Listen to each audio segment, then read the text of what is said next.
మరోసారి అంబేద్కర్ బయటికి తీశాడు. తనకు ముందున్నటువంటి మహాత్మా జ్యోతిరావు పూలే కులం ఎట్లా పుట్టిందో చెప్పాడు. మహాత్మా జ్యోతిరావు పూలేకు ఉన్నటువంటి పరిమితుల వలన ఆయన చెప్పలేకపోయిన విషయాలని అంబేద్కర్ బయటికి తీశాడు. చెంట శూద్రులు పుట్టింది బ్రహ్మ పాదము నుంచెంట. శూద్రులు అంటే మాల, మాదిగ, వైండ్ల, యానాది, కుమ్మరి, కమ్మరి, గౌడు, గొల్లొల్లు, చేనేత కార్మికులు, రెడ్డు, వెలుమలు పాదం నుంచి ఎవరు పుట్టలే. ఈ ప్రశ్న ఎట్లా వేశాడంటే అంబేద్కర్ పుస్తకాలు కొనుక్కున్నాడు, చదువుకొని ప్రశ్న వేశాడు. బాంబే నడివీధుల్లో ఈ ప్రశ్న వేస్తే ఒక్క బాపనోడు కూడా వచ్చి అంబేద్కర్ కు సమాధానం చెప్పలేకపోయాడు. మిత్రులారా, గొర్రెల్లో గొర్రెలు కాస్తారు, ఇంతమంది ఇన్ని పనులు చేస్తారు, బాపనోడు ఏం పని చేస్తాడు? అంబేద్కర్ ప్రశ్న వేశాడు. ఇంతమంది ఇన్ని పనులు చేసి వస్తువులు తయారు చేస్తారు. ఒకడు కూరగాయలు పండిస్తాడు, ఒకడు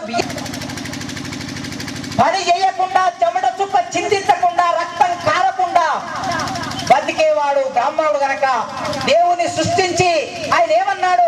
ఆ దేవుని కాలు నుంచి మీరందరూ పుట్టారు గనక కాలు నుంచి పుట్టిన వాళ్ళందరూ మాకు సేవ చేయండి పైన ఉన్న వాళ్ళని. బ్రాహ్మణిజం తప్పుడు కుల సిద్ధాంతాన్ని సృష్టించింది. ఈ కుల సిద్ధాంతాన్ని ఎవరు నమ్మొద్దు అని అంబేద్కర్ చెప్పాడు. ఈ ప్రపంచానికి అంతా చెప్పాడు. అంబేద్కర్ నీళ్లు తాగనివ్వలేదు. బరోడ మహారాజు కొలువులో ఉద్యోగం చేస్తున్నప్పుడు కూడా అంబేద్కర్ దూపకొని కుండ ఉంటే కుండలో నీళ్లు తాగుదామని గ్లాస్ తీసుకొని కుండలో గ్లాసు ముంచాడు. గ్లాసు ముంచగానే ఆ చెప్పరాసి బ్రాహ్మణుడు అయినటువంటి చెప్పరాసి వచ్చి కాలుతోన కుండను తంతి పేపర్లో చదివాడు. పేపర్లో చదివి వెంటనే ఊరికొచ్చాడు. ఊరికొచ్చి ప్రజలందరినీ ఏకం చేశాడు, ప్రజలందరినీ కూర్చోబెట్టాడు. ఈ చెరువు మన రక్త మాంసాల చేత నిర్మాణమైన చెరువు. ఎవడైతే ఇందులో నీళ్లు తాగొద్దంటున్నాడో వాడు ఈ చెరువు నిర్మాణం కావడానికి ఒక్క మట్టి తట్టను కూడా ఎత్తలేవు. నీళ్లు తాగితే ఆ నీళ్ళలోకి నీవు దిగుతే నువ్వు రాయిగా మారిపోతావట. నీళ్లు లేకున్నా పర్వాలేదు, లేక మా కోసం వచ్చిన నాయకుడివి, నువ్వు మాకు కావాలి అని ఆయన చెబితే అంబేద్కర్ ఆశ్చర్యానికి గురయ్యాడు. ఎవరయ్యా మీకు చెప్పింది? దండలేసి అగరబత్తులు ముట్టించి జై భీమ్ అని ఇంటికి పోయి పడుకుంటే అది కాదు. అంబేద్కర్ చెప్పినటువంటి దాన్ని, అంబేద్కర్ ఆచరించిన దాన్ని మన జీవితంలో భాగం చేసుకున్నప్పుడు మాత్రమే మనం నిజమైన అంబేద్కర్ వారసులం అవుతాం. అప్పుడు మాత్రమే మనం జై భీమ్ అనడానికి మనకు అర్హత వస్తుంది. వాళ్ళని విసిగించుకోకుండా, వాళ్ళని కోపగించుకోకుండా, వాళ్ళని దూరం పెట్టకుండా అంబేద్కర్ ఎట్లా ప్రజల్ని ఆర్గనైజ్ చేశాడో చూడండి, ఎట్లా కూడగట్టాడో చూడండి. అంబేద్కర్ అందరినీ కూర్చోబెట్టి ఒక మాట అన్నాడు.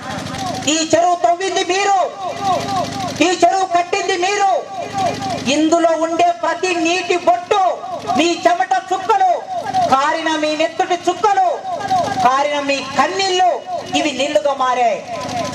మీరందరూ చూస్తున్నారు కదా, ఇదో చిటికెన వేలు నేను నీళ్లలో పెడుతున్నాను, పోతే పోని రాయిగా మారిపోతే ఒక రోజుని బట్టి నీళ్లు తీసుకున్నాడు, నీళ్లు తాగాడు అంబేద్కర్. చూసారా, నీళ్లు తాగాను, రాయిగా మారిపోలేదు. నా ప్రజలారా, బ్రాహ్మణుడు చెప్పేది అబద్ధం, తప్పు. దిగండి చెరువుకి, తాగండి నీళ్ళని అంబేద్కర్ ప్రజలకు అందించాడు. ఇది అంబేద్కర్ గ్రేట్ ఫైట్. అంబేద్కర్ ఇంతకు ముందు సోమన్న మాట్లాడాడు కదా, సోమన్న పాడాడు కదా, ఆ పాట జయరాజు రాశాడు కదా. మా టార్చి అంబేద్కర్, మా జీవితం అంబేద్కర్, మా చదువు అంబేద్కర్, ఈ దేశానికి మార్క్స్ అంబేద్కర్. అంబేద్కర్ ఒక ఆత్మగౌరవానికి ప్రతీక. అంబేద్కర్ విగ్రహాలు పెట్టొద్దు అని చెప్పినా మనం విగ్రహాలు పెడుతున్నామంటే అంబేద్కర్లో ఆత్మగౌరవం, మనలో ఆత్మగౌరవం పెరగడం కోసం అంబేద్కర్ ని ఆత్మగౌరవానికి ఒక ప్రతీకగా, ఒక గుర్తుగా అంబేద్కర్ విగ్రహం పెడతాం.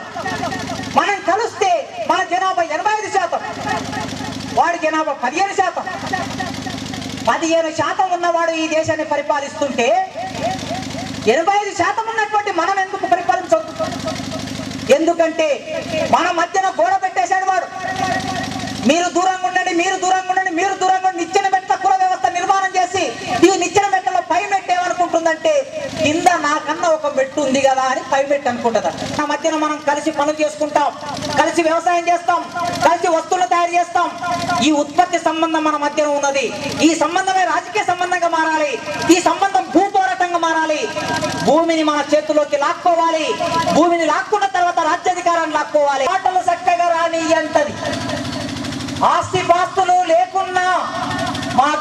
గౌరవం ఉందంటాది.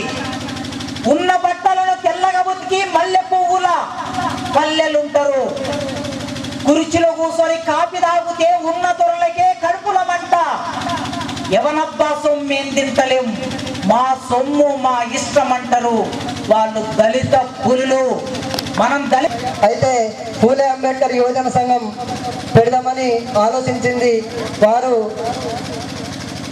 ఈ వేదిక మీదుగా మాట్లాడమని చెప్పినాం, మరి మాట్లాడలేకపోయారు.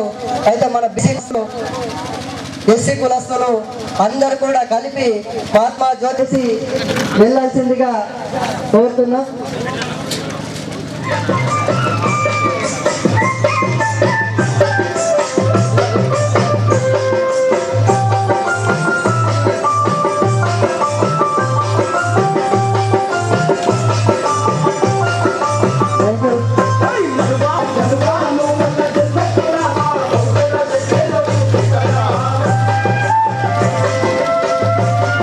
అదేవిధంగా తన పాటలతో తన మాటలతో మనల్ని ఉత్తేజపరిచిన బహుజన యుద్ధ నౌక ఏపూరు సోమన్న గారికి మారుతి గారు నాటిక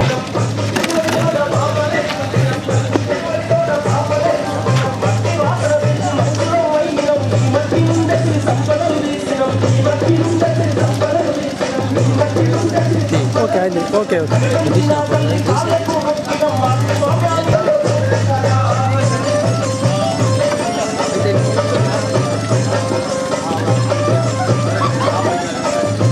అలాగే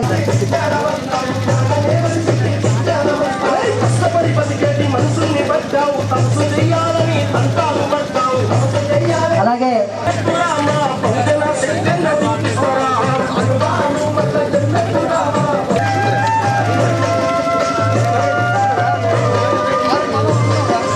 అదేవిధంగా ఆర్మూరు యుద్ధ నౌక అమ్మడి దామోదర్ గారికి మోహన్ గారు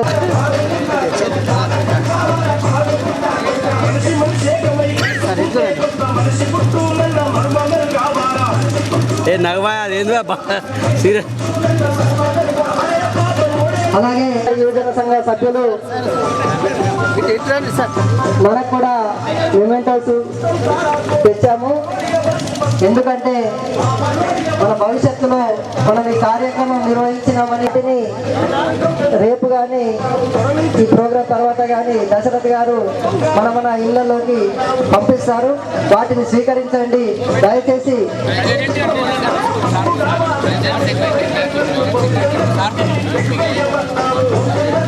దాంట్లో భాగంగా ముందుగా ప్రెసిడెంట్ జనరల్ సెక్రటరీ, అంటే మనకు జనరల్ సెక్రటరీ లేరు, కోశాధికారి అలాగే ఉపాధ్యక్షులు ముగ్గురు కూడా ఒకేసారి వేదిక మీదకి వచ్చి అసోసియేట్ ప్రొఫెసర్ కాసిం సార్ ఇచ్చే నాటకాన్ని తీసుకోవాల్సిందిగా కోరుతున్నాను.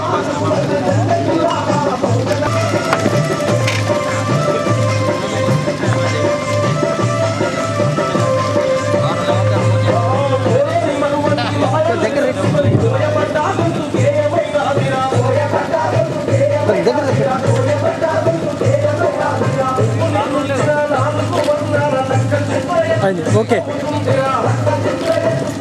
होगा वो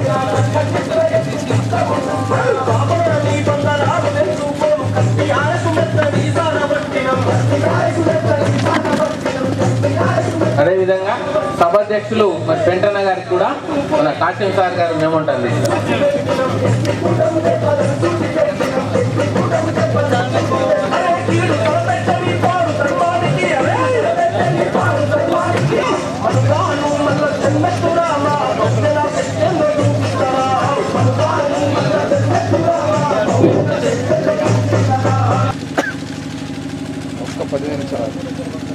అతిథులకు భోజనాల్ని పెట్టడంలో మీరందరూ సహకరించాలి. అంబేద్కర్ యువజన సంఘం వారిని భోజన ప్రాంతానికి తీసుకెళ్ళి వారికి సహకరించండి. వారికి ధన్యవాదాలు సార్. ఈ ప్రోగ్రాము ముగుస్తున్నట్లు ప్రకటిస్తున్నాం.